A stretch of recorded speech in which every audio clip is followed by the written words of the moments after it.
마태복음 7장 1절에서 12절까지 오겠습니다. 비판을 받지 아니하려든 비판하지 말라.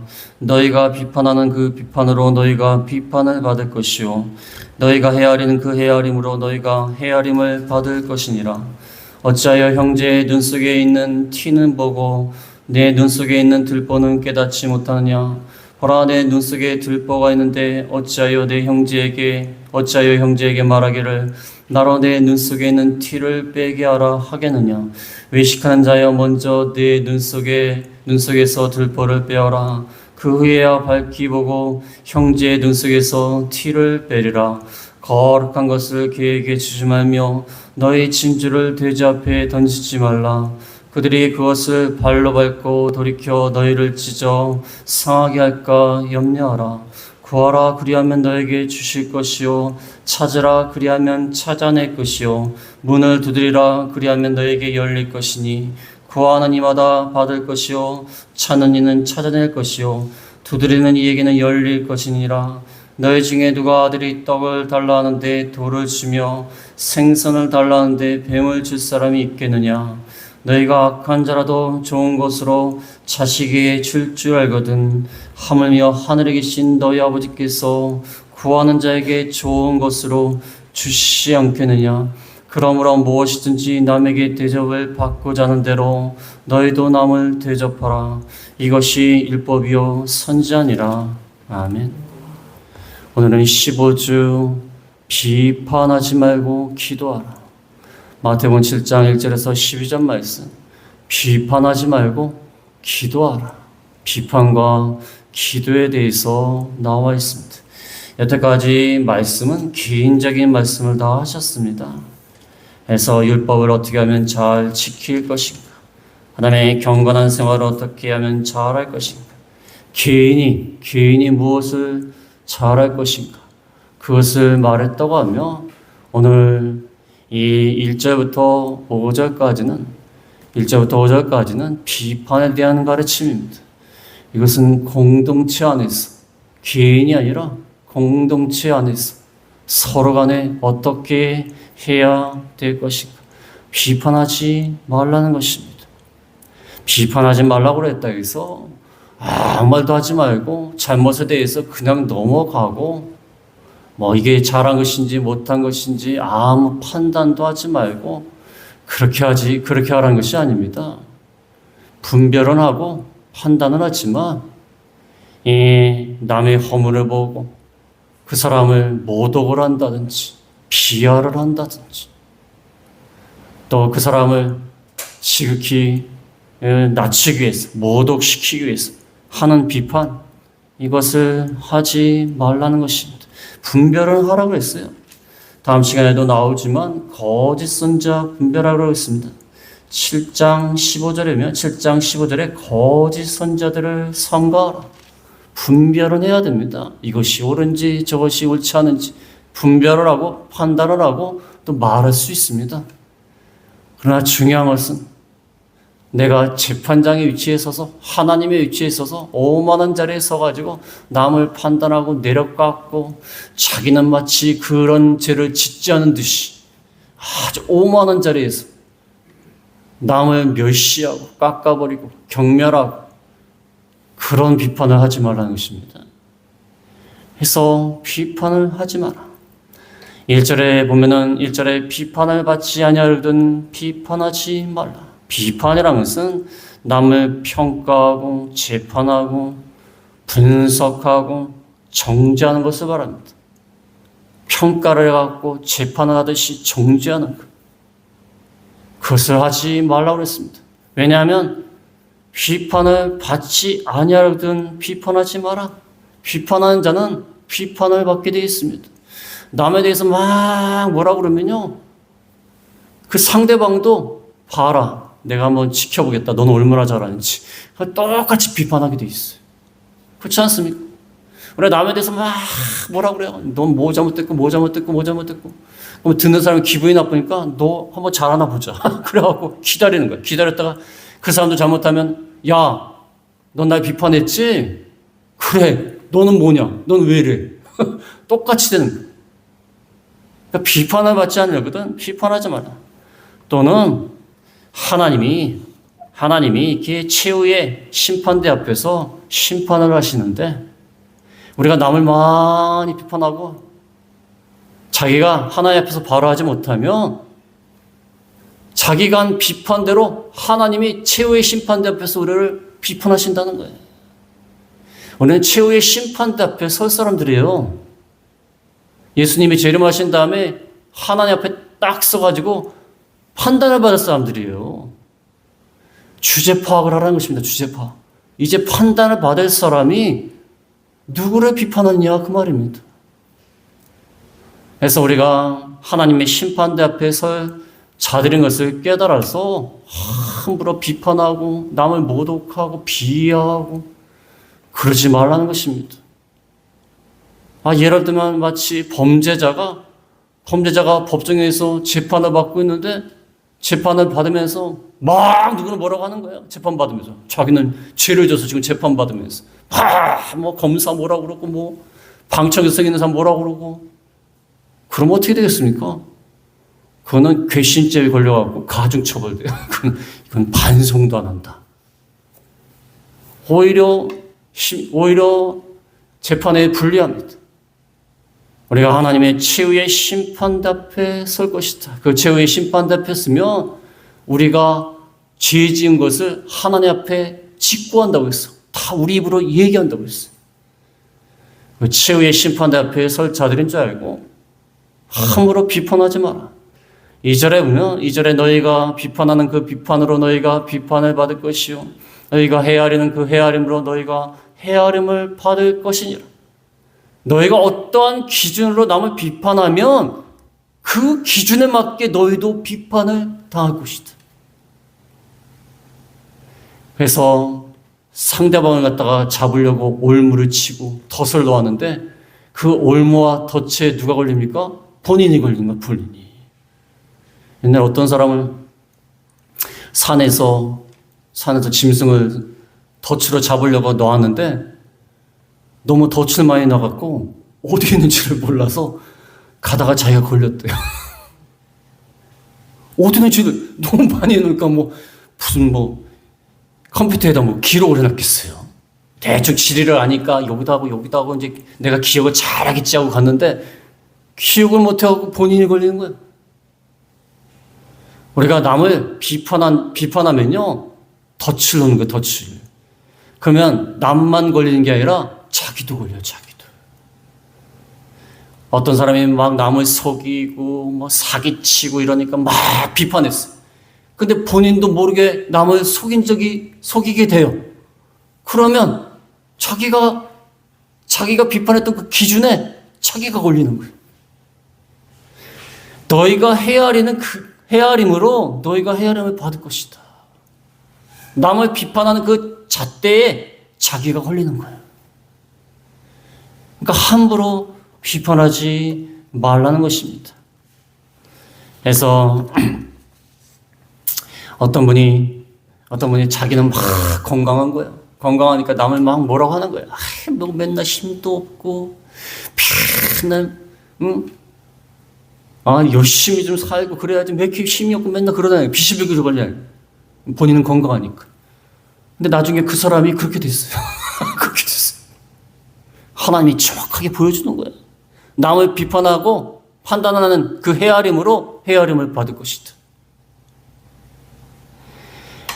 그 다음에 예수님이 비유를 들고 있습니다.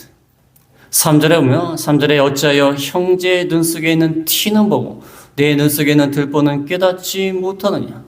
보라 내 눈 속에 들보가 있는데 어찌하여 형제에게 말하기를 나로 내 눈 속에 있는 티를 빼게 하라 하겠느냐. 형제의 눈 속에 티, 이물질이 좀 들어갔어. 그러니까 막 뭐라고 하는 거야. 이거 눈을 좀 잘 씻지 그게 뭐냐고. 근데 자기 눈 속에는 뭐가 있어요? 들보가 있어요. 들보. 건물을 지을 때 이 들보가 있지 않습니까? 건물을 튼튼하게 유지하는 들보. 들보가 눈 속에 어떻게 있겠습니까? 예수님이 이 과장해서 말씀하시는 거예요. 남의 눈 속에 티는 잘 봐요. 너 뭐 잘못됐지? 너 뭐가 문제야? 근데 티에 불과해요. 근데 자기는 들보를 갖고 있어요. 들보.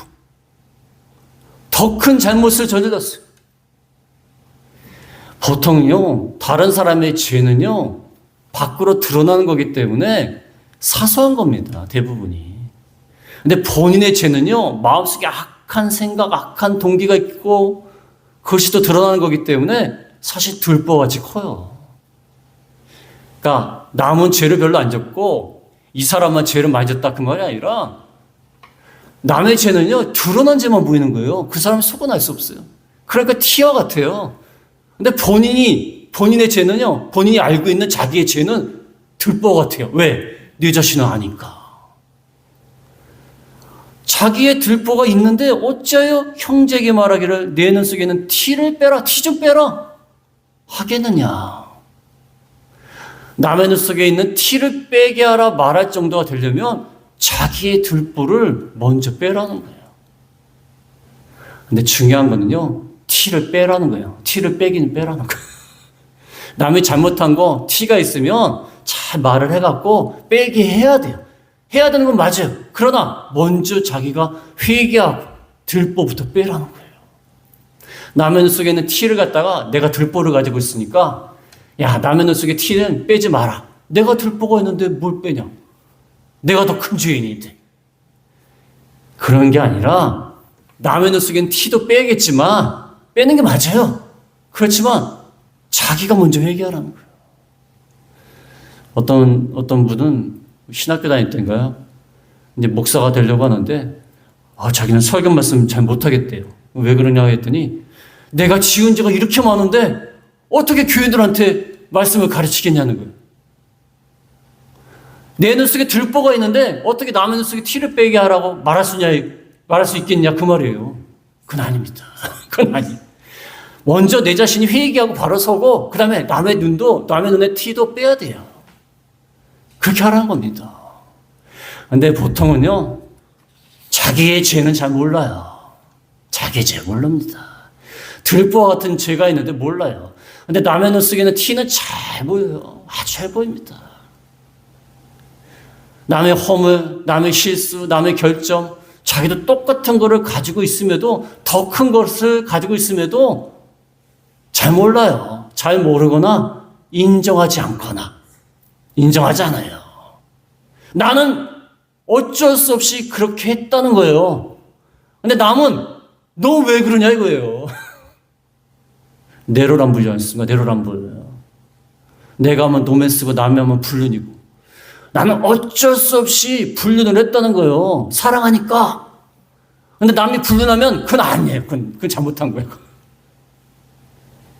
그러니까 남의 눈 속에 티는 잘 봐요. 근데 들보는 깨닫지 못해요. 들보인데도. 들보가 그치 큰데도 깨닫지 못해요. 먼저 들보를 빼고 형제의 눈 속에 티를 빼라고 했습니다. 5절에 보면 5절에 외식하는 자여 먼저 내 눈 속에서 들보를 빼어라. 그 후에야 밝히 보고 형제의 눈 속에서 티를 빼라. 자기 눈 속에 들보를 갖고 있는데 어떻게 형제를 판단할 수가 있느냐. 판단도 잘못합니다. 들보를 빼고 밝히 보고서 형제의 눈 속에 티를 빼라는 것입니다. 그래서 다른 사람의 죄보다 나의 들보를 먼저 빼고 형제를 바로 잡으라는 것입니다. 그 다음에 6절은 비판하지 말라고 했으니까 분별하지 말고 판단도 하지 말고 그것이 아니란 겁니다. 6절 말씀을 주시면서 균형을 딱 잡아주고 계십니다.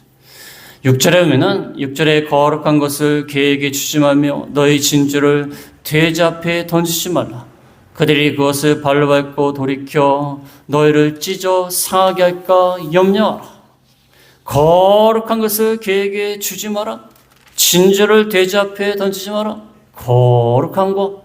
이 진주는 예수님이 오셔서 하나님의 나라가 시작이 되었고 그가 말씀하신 것이 천국의 복음이에요. 이 복음의 말씀을 개와 돼지에게 던지지 말라는 거예요. 여러분, 거룩한 것과 진주를 개와 돼지 앞에 던지면 어떻게 되겠습니까? 그저 밟고 물고 야 이게 먹을 게 아니네 그러면서 발로 밟고 그 다음에 너희를 찢어 상하게 할 것 염려하라. 너희를 찢을 수도 있다. 위협할 수도 있다. 그래서 이 복음의 귀한 말씀을 너무 받아들이지 않고 무시하고 조롱하고 그렇게 하는 사람들은 굳이 이 복음의 말씀을 전할 필요가 없어요. 그냥 어느 정도 받아들이는 사람한테 전하는 것이지. 어떤 분은 전도를 하다가 전도하시는 열심은 참 좋으신데 이 하나님 말씀을 구걸하는 사람이 있어요. 지난번에 말씀드렸죠? 구걸하지 말아요. 제발 믿어주십시오. 그러지 마세요. 뭘 제발 믿어요. 제발 믿어요. 그럼 복음의 가치가 너무 떨어지는 거예요. 아니 우리가 물건을 팔 때도 자부심 있는 사람은 사라. 이 물건 좋습니다. 근데 안 산다 그래요. 말아. 네가 손해지 내가 손해냐? 그 상품이 가치가 있다고 생각하면요. 그렇게 나가는 거예요. 근데 상품이 별 가치가 없어요. 그러면 제발 사주십시오 그러지 않습니까? 본전이라도 뽑게. 복음의 말씀을 그렇게 할 필요가 없습니다. 물론 전도하다가 이렇게 막 편견을 갖고 저 사람 안 받을 것 같으니까 안전하고 그래라 그 말은 아닙니다. 그러나 복음의 말씀에 대해서 막 욕하고 조롱하고 또 굳이 거룩한 거 이 진저 같은 말씀을 줄 필요가 있어요? 그 줘봤자 막 짓밟을 뿐이에요. 짓밟고 찢고 나중에는 공격합니다. 그럴 필요가 없다는 것입니다. 그래서 세상에는 이 복음의 말씀이 귀하지만 개와 돼지처럼 공격하는 사람이 있다는 거예요. 분별하라는 거예요. 분별해서 하나님의 말씀을 전하라는 것입니다. 너 구걸하면 안 돼요. 구걸하면. 제발 믿어주십시오. 이 말씀이 진짜 귀한데 제발 뭐 제발 믿습니까? 안 믿으면 누구 손해예요? 누구 손해예요? 전도하는 사람 손해입니까? 진주를 안 받으면 누가 손해예요? 지가 손해지. 그렇지 않습니까? 진주를 안 받으면 진주를 주는데 안 받으면 받지도 않고 막 짓밟고 그러면 누가 손해예요? 누가 손해입니까? 하나님 말씀은 아주 거룩하고 귀한 겁니다. 귀한 거예요. 그 사람이 욕을 하든지 말든지 진주는 진주예요. 진주는 진주입니다. 가치 있는 말씀이에요. 그 다음에 7절부터 말씀은 이제 기도하라. 기도하라고 했습니다. 여태까지 많은 말씀하셨습니다. 5장의 산상수훈부터 시작을 해갖고 율법의 말씀에 대해서 잘 가르쳐 주시고 경건 생활에 대해서 이렇게 가르쳐 주시는데 이 모든 것을 지키려면 기도해야 된다는 거예요. 기도하지 않으면 안 된다는 거예요. 기도하라는 것입니다.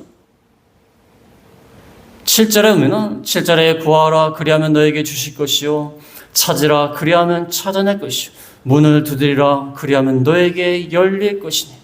참 좋은 말씀이에요. 이거 안 믿는 사람들도 너무 유명한 구절이라 안 믿는 사람도 사용합니다. 자꾸 문을 두드려 그럼 열릴 거야. 안 믿는 사람도 얘기해. 안 믿는 사람도 그게 뭔 뜻인지도 모르고 그냥 문 열심히 두드리면 열려. 우리가 기도할 때 열심으로 구해야 됩니다. 구하면 하나님이 주십니다. 찾으라는 것은 하나님의 뜻을 찾으면서 기도해라. 기도라는 것은 내가 원하는 것을 하나님 앞에 구해서 하나님이 주시도록 하는 그것이 기도가 아니에요. 하나님 앞에 기도함으로 하나님의 뜻을 찾는 기도예요. 내 원하는 바를 이루는 수단이 아니에요. 협박이 아닙니다. 하나님의 뜻을 찾는 거예요. 우리가 기도하지 않아도요, 하나님이 우리에게 있어야 될 것을 다 아십니다. 근데 왜 구하라고 하십니까? 하나님의 뜻을 찾으라고. 기도하면서 하나님의 뜻을 찾는 거예요. 뭔가 어려운 일 있고 고난이 있을 때 우리가 기도하는데 기도하면서 하나님의 뜻을 찾는 거예요. 우리가 안 구해도 하나님이 우리에게 있어야 할 거 다 아십니다. 그러나 기도하면서 하나님의 뜻을 찾고 하나님을 신뢰하고 계속 문을 두드리면 하나님이 열게 해주시는 거예요. 그런데 중요한 것은요, 그 8절에 보면은 8절이 아니라 그 11절 끝에 보면은 11절 끝에 하늘에 계신 너희 아버지께서 구하는 자에게 좋은 것으로 주시지 않겠느냐. 우리가 구하는 것을 주신다는 게 아니라 좋은 것을 주신다는 거예요. 구하는 대로 다 주는 게 아니라 우리에게 가장 필요한 거, 유익한 것을 주신다는 거예요. 무슨 말씀 이해하겠습니까? 우리가 구하는 대로, 찾는 대로 꼭 주십시오. 그거 준다는 게 아니라 좋은 것을 주신다. 유익이 되는 것을 주신다는 것입니다. 저도 강아지를 키우지만 얼마나 나이가 들더니 먹을 거 욕심이 너무 많아가지고 살이 찌는데 계속 맛있는 간식만 달라는 거예요. 그러면 강아지가 달라는 대로 다 주면 어떻게 되죠? 야, 네가 그렇게 원해? 그래. 네가 구하는 대로 다 줄 거야. 그럼 어떻게 되죠? 큰일 납니다. 큰일 나. 그러면 어떤 걸 줍니까? 좋은 걸 줘요. 살찌지 않는 거. 그런 걸 줍니다. 그래서 인공지능에 찾아보니까 요즘 인공지능에 AI가 별걸 다 알아요. 양배추를 먹이래요. 그러면 양배추를 먹이면 배가 불러서 양배추가 몸에도 좋고 배가 불러갖고 먹을 걸 안 찾는데요. 하나님도 마찬가지예요. 우린 맨날 맛있는 간식만 원하는 거예요. 나한테 필요한 거 이거 주십시오. 근데 달라는 대로 다 주면 어떻게 돼요? 그러니까 하나님이 좋은 걸 주는 거예요. 우리가 간절히 계속 기도하다면 하나님이 더 좋은 거 주시는 거예요. 더 유익한 것을 주시는 겁니다. 그래서 8절에 오면 8절에 구하는 이마다 받을 것이요 찾는 이는 찾아낼 것이요 두드리는 이에게는 열릴 것이니라. 구하는 이마다 누구든지 차별 없이 구하는 이마다 받고 찾고 열린다. 구하는 이마다 누구든지 차별이 없습니다. 기도하면 하나님이 반드시 응답하십니다. 그런데 반드시 응답할 때 우리의 뜻대로 되는 경우도 있지만 안 되는 경우도 있어요. 그것도 응답하시는 거예요. 그것도 응답하신 겁니다. 안 되는 경우도 많습니다. 그러면 우리가 이해가 안 돼요. 아, 이거 주셨으면 참 좋을 터인데 이해가 안 되는 거 왜 이걸 안 주실까? 저도 기도하다 답답할 땐 그래요. 하나님, 왜 이렇게 안 주십니까? 아깝습니까? 아깝습니까? 하나님, 왜 이렇게 내가 해달라는 대로 안 해주십니까? 능력이 없으십니까? 별 말이 다 나와요. 원망스러운 마음이 나와요. 왜 이러십니까 도대체? 아깝습니까? 내가 그렇게 싫습니까? 별소리가 다 나요. 별소리가 다 나요. 옛날에 애들한테 간식 줄 때 학생들, 아이들 이렇게 가르친 다음에 간식을 주면 옛날에는 지금은 간식을 준다 해도 교회 안 나와요. 근데 옛날에는 간식 준다면 그것만 기다리고 있는 거예요. 그래서 언제 끝나요? 선생님 언제 끝나요? 언제 끝나요? 그것만 달라는 거야. 그거 달라는 대로 다 주면요 애 이빨 썩어요. 부모님 찾아옵니다. 애 이빨 다 썩었다고. 썩어요. 썩어. 통제를 해야 돼. 통제를. 달라는 대로 다 주는 게 아닙니다. 근데 중요한 거는 더 좋은 걸 준다는 거예요. 기도하라는 거예요. 하나님께 매달리고 찾고 문을 자꾸 두드리다 보면 하나님이 응답해 주십니다. 그러면 어떤 분은 그래요? 아니 기도를 몇 번 하면 좀 들어주시지 뭐 이렇게 오랫동안 기도해 들으십니까? 아니 기도 몇 번 하면 딱 들어주시지. 기도 몇 번 해서 들어주면요 인간이요 교만해져요. 교만해집니다. 내가 잘해서 한 줄 알아요. 어떤 어려운 문제가 있는데 하나님께 잠깐 기도했는데 하나님 들으시면 그 문제가 해결된 다음에 내가 잘해서 그런 줄 알아요. 하나님이 하셨다는 고백이 나오게끔 하나님이 기도하기를 원하시는 거예요. 그러니까 하나님께 매달려야 돼요. 저도 어떤 일을 막 하다가 일이 잘 되면요 무슨 마음이 드냐면 교만한 마음이 들어요. 이야, 역시 내가 머리가 좋아가지고 그런가 보다. 교만함이 올라와요 벌써. 근데 일이 계속 안 되고 고난 있고 시험 있어요. 근데 내가 하나님께 막 기도하고 매달렸어요. 근데 진짜 안 될 것 같은 게 됐어요. 그러면 무슨 마음이 듭니까? 내가 했다는 마음이 안 들어요, 안 들어. 하나님이 하셨구나. 그렇게 만드세요, 하나님이. 하나님이 하셨다는 고백을 하게끔 만드시는 거예요. 그래서 우리의 교만을 꺾으시는 거예요. 교만을. 교만해요. 인간이 보기에도 인간이 교만하면요, 얼마나 꼴보기 싫습니까? 교만해요. 이러고 다니. 얼마나 꼴보기 싫어요. 근데 하나님 앞에 교만하면 하나님이 얼마나 꼴보기 싫겠습니까? 하나님이 하셨다는 고백을 할 정도로 하나님이 간절히 기도할 때에 들어오시는 거예요. 그래야 하나님이 했다는 고백을 하게 되는 거예요. 일이 다 잘 되고 구하는 대로 다 하나님이 주시고 그러면 자기가 잘해서 그런 줄 알아요. 대부분이 그렇습니다. 자기가 잘해서 됐다는 거예요. 그래서 하나님은 간절하게 기도하는 걸 원하시는 거예요. 겸손하게 만드시려고. 그 다음에 9절부터 보면은 하나님 앞에 왜 기도를 해야 되냐? 하나님은 어떠한 하나님이신가? 9절에 보면 너희 중에 누가 아들이 떡을 달라는데 돌을 주며 생선을 달라는데 뱀을 줄 사람이 있겠느냐? 우리말로 떡이지 이스라엘은 빵입니다. 빵. 누가 아들이 빵을 달라고 하는데 돌을 줍니까? 그 이스라엘은요, 이 석회암 돌이 있는데 그게 빵 모양처럼 생겼대요. 석회암 돌이. 그래갖고 빵 달라고 하니까 야, 모양 비슷하다. 이거 먹어라. 그 다음에 생선 중에 장어 같은 거는 뱀하고 비슷하다고 합니다. 장어가 뱀이 비슷하지 않습니까? 그러니까 생선을 달라고 그러는데 장어를 달라고 그러는데 비슷한 야, 뱀이나 먹어라. 누가 그런 부모가 있겠습니까? 그렇지 않습니까? 자녀가 빵을 달라는데 돌을 줍니까? 돌을 어떻게 먹어요? 생선을 달라는데 뱀을 줍니까? 뱀이 물면 어떻게 하겠습니까?